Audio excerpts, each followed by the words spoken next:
साथियों, अब हम इस वीडियो के अंदर रेलवे का जो निजीकरण का सरकार ने फैसला किया है उसके बारे में साथी हम बात करेंगे। और उसमें अभी इन्होंने कुछ जो है रेलवे स्टेशनों का निजीकरण करने का फैसला किया है, कुछ रेलवे स्टेशनों का निजीकरण कर दिया है। उसके अलावा बहुत सारे रेलवे के जो काम हैं, आउटसोर्स हैं, बड़ी संख्या में निजी कंपनियों को, देसी विदेशी बड़ी कंपनियों को उसके ठेके दिए हैं।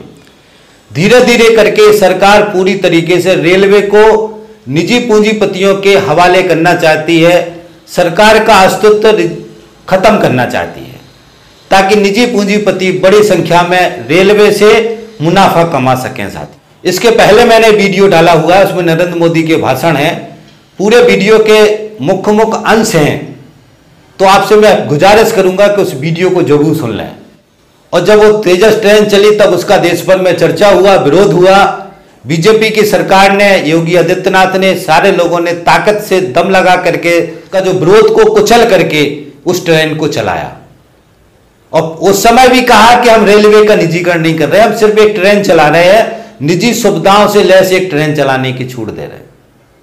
उसके बाद से दूसरी ट्रेन चलाई, तीसरी ट्रेन चलाई। महाकाल प्रधानमंत्री ने, योगी आदित्यनाथ ने हरी झंडी दिखाई। तो अब ये ट्रेन जो चलाई ये निजी ट्रेन थी, ये रेलवे की ट्रेन नहीं थी, सरकारी ट्रेन नहीं थी। तब भी उन्होंने कहा कि ये हम निजीकरण नहीं कर रहे। उसके बाद से साथियों, अभी सरकार ने घोषणा की है कि हम 105 जो रूट हैं उसके ऊपर 150 निजी ट्रेनें चलाएंगे, निजी पूंजीपतियों की ट्रेनें चलाएंगे।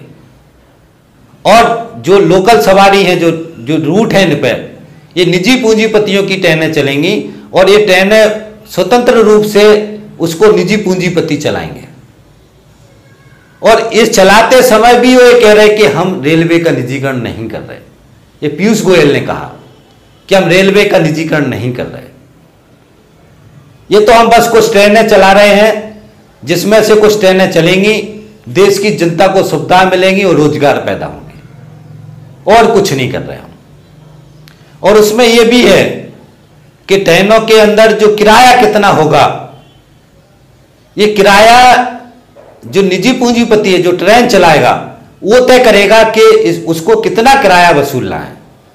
ये सरकार के कंट्रोल में नहीं होगा। यही बात जैसे डीजल पेट्रोल पे बात कर रहे थे, ये सरकारों ने क्या किया था, कंपनी के ऊपर डीजल पेट्रोल के भाव छोड़ दिए थे। उसमें कांग्रेस भी शामिल थी, उसमें बीजेपी भी शामिल थी कि अब ये कंपनियां रोजाना बढ़ाएंगे, सरकार का कोई हस्तक्षेप नहीं होगा। यही नीति इन्होंने रेलवे के इसमें लगाई कि इसका जो किराया कितना होगा वो रेलवे तय करेंगी, वही अपने हिसाब से किराया बढ़ाएंगी, इसमें सरकार का कोई हस्तक्षेप नहीं होगा।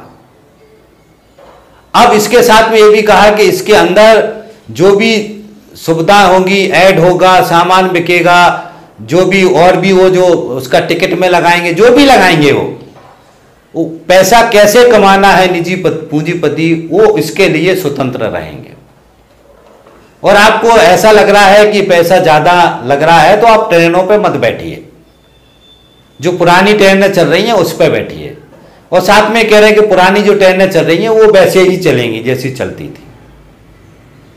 ये जो है हमारी देश की सरकार की दिशा है रेलवे के बारे में। तो साथ ही हमको अब इस कॉन्सेप्ट को समझना है। हम बहुत सारे वीडियो बना चुके हैं, आपको बता भी चुके हैं कि बीजेपी का जो नरेंद्र मोदी का सरकार है, इसका नीति यह है कि कैसे भी करके पूरी देश के संसाधनों पर देसी विदेशी पूंजीपतियों का कब्जा कराना, और जितनी देश की संपत्ति है वो धीरे धीरे उसको बर्बाद करके सस्ते दामों में पूंजीपतियों के हवाले करना। बीएसएनएल को इन्होंने पूरी तरीके से बर्बाद कर दिया, उसके से बड़ा कोई उदाहरण नहीं है। और दूरसंचार क्षेत्र पे जियो का कब्जा करा दिया, रिलायंस की जियो का, जिसका ऐड खुद प्रधानमंत्री ने किया। इससे बड़ी शर्म की बात कुछ नहीं हो सकती है। उसी तरीके से धीरे धीरे करके रेल को बर्बाद करने का टारगेट नरेंद्र मोदी की सरकार ने ले लिया है। और उन्होंने इसका शुरुआती जो सैंपल है उसको श्री गणेश कर दिया है। अब जैसे ये 150 ट्रेनें चलेंगी, साल 2 साल बाद इस पूरी जो ट्रेन की सरकारी व्यवस्था है उसको धीरे धीरे खराब किया जाएगा। और जो निजी ट्रेनें हैं उनको टाइम से चलाया जाएगा। जो पैसेंजर हैं वो पड़ी रहेंगी, एक एक 2-2 4-4 घंटे लेट चलेंगी।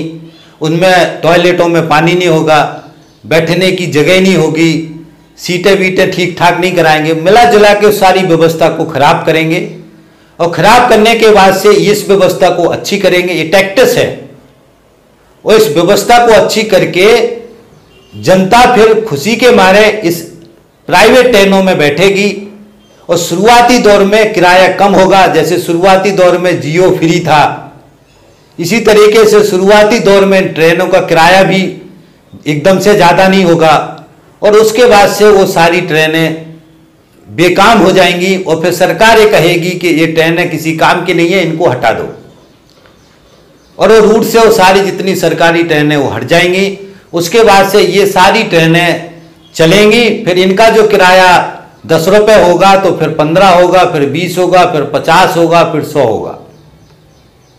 उसके बाद से जनता लुटेगी। और फिर ये होगा जैसे मध्य प्रदेश में है कि प्राइवेट बसें हैं, किराया जहाँ 100 रुपये लग रहा था आज 300 रुपये लग रहे हैं। और 300 रुपये हैं तो बसों में बैठे हो, और नहीं है किराया तो पैदल चले जाओ। वैसे ही स्थिति इन रेलवे की होने वाली है कि किराया इतना ही लगेगा, आपको अगर जरूरत है तो आप बैठ जाओ, नहीं जरूरत है तो आप पैदल चले जाओ। जैसे बिजली वाले सेक्टर में जहाँ निजीकरण हुआ है वहां इतनी महंगी हो गई है बिजली। अब बिजली की जो कंपनी है वो ये कहती है कि यदि आपको महंगी लग रही है तो आप अपना कनेक्शन कटवा लो, और नहीं कनेक्शन कटवाना है तो आप हमको पैसे दो जो रेट हम मांग रहे हैं।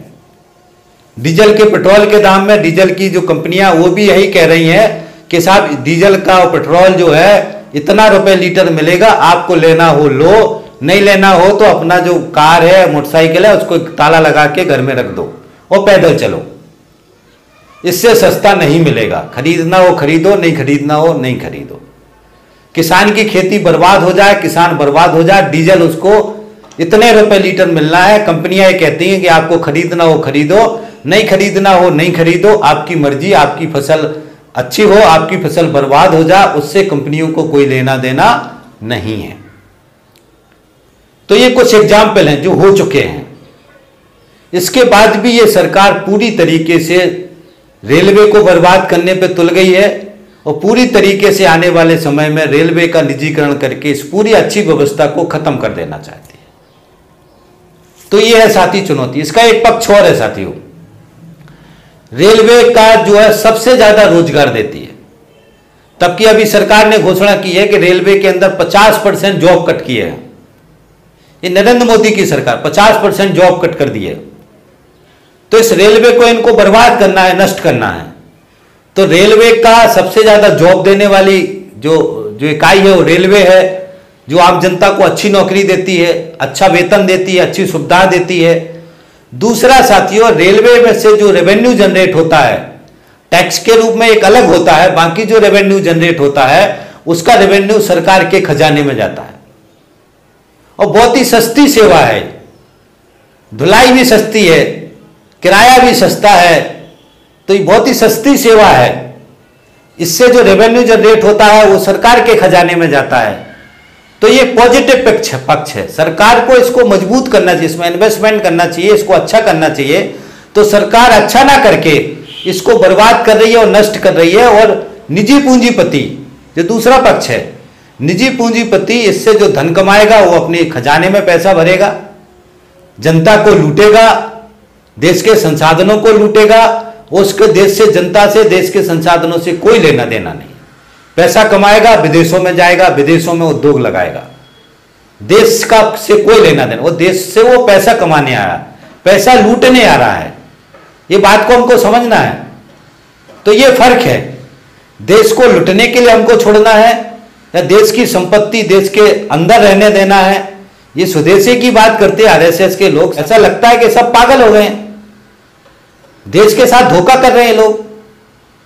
अरे साहब ये समझाओ इस बात को कि देश में जब देशी विदेशी, अभी ये बहुत सारे भाषण देते हैं तो ईस्ट इंडिया कंपनी आई थी तो उसने गुलाम बना लिया था, फलाना ढिमका दुनिया की बात। ये तो ईस्ट इंडिया कंपनी के बाप हैं और सबको ये बाकायदा हाथ जोड़ जोड़ कर लेके आ रहे हैं यहां पे।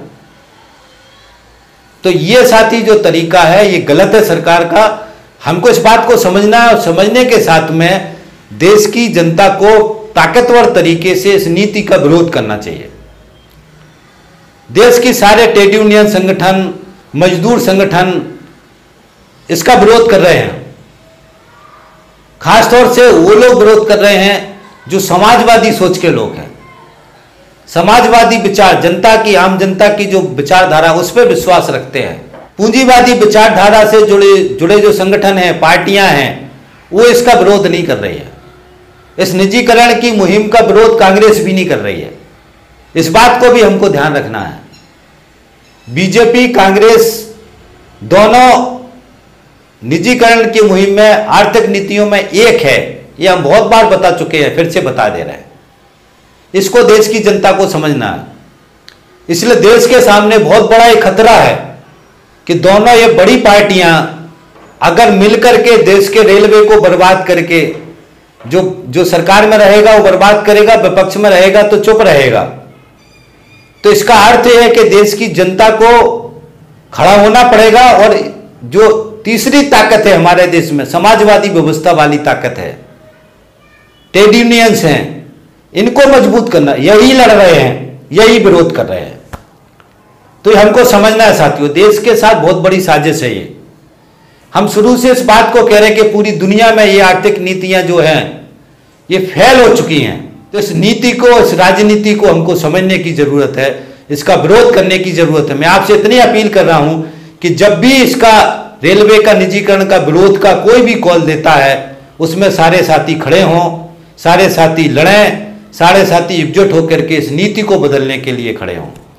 अंत में फिर मैं कह देता हूं साथियों कि इसके बारे में मीडिया आपसे कुछ नहीं कहेगी, मीडिया पे इसका प्रचार नहीं आएगा। मीडिया पे इसका प्रचार आएगा कि बहुत अच्छा काम हो रहा है। घोषित रूप से उन्होंने घोषणा कर दी है कि हम सारी इन कंपनियों को बेचेंगे, सारी इन कंपनियों को देशी विदेशी पूंजीपतियों के हवाले करेंगे। तो ये गलत दिशा है, गलत फैसला है, गलत निर्णय है जो सरकार कर रही है। इसका यदि हम विरोध नहीं करेंगे, देशवासी होने के नाते हमारा जरूरत है कि हम उसका विरोध करें। तो मैं बात अब यहीं खत्म करूंगा साथियों, क्योंकि हम रेलवे पे बात कर रहे हैं। मैंने बहुत सारे वीडियो बनाए हैं जो इनने श्रम कानून खत्म किए, जिस तरीके से 20 लाख करोड़ की घोषणा की, बैंक घोटाले किए, गुलामी की एक सीरीज है। मेरे प्ले लिस्ट में जाएं आप, मैंने बहुत सारे मजदूर से जुड़ी, जनता से जुड़े सवालों को उठाया, उसके वीडियो बनाए हुए हैं, डाटा डिटेल्स उसके अंदर है। तो आप उसको जाकर के सुने उन वीडियो को। देश को बचाने की मुहिम में शामिल हों। आरएसएस की जो पॉलिटिक्स है उसके ऊपर भी मैंने वीडियो बनाए। आरएसएस की जो देशभक्त की, राष्ट्रभक्त की जो झूठी है राजनीति है, इस राजनीति को समझने वाले भी मैंने वीडियो बहुत सारे बनाए हैं। तो आपसे अपील है कि प्ले लिस्ट में जाकर के इन सारी वीडियो को सुने। देश को बचाने के लिए, भारत माता को बचाने के लिए, तिरंगे वाली भारत माता को बचाने के लिए सामने आए। इसी आह्वान के साथ मैं इस वीडियो में अपनी बात खत्म करता हूं। थैंक यू साथी, धन्यवाद, थैंक्स। मिलते हैं।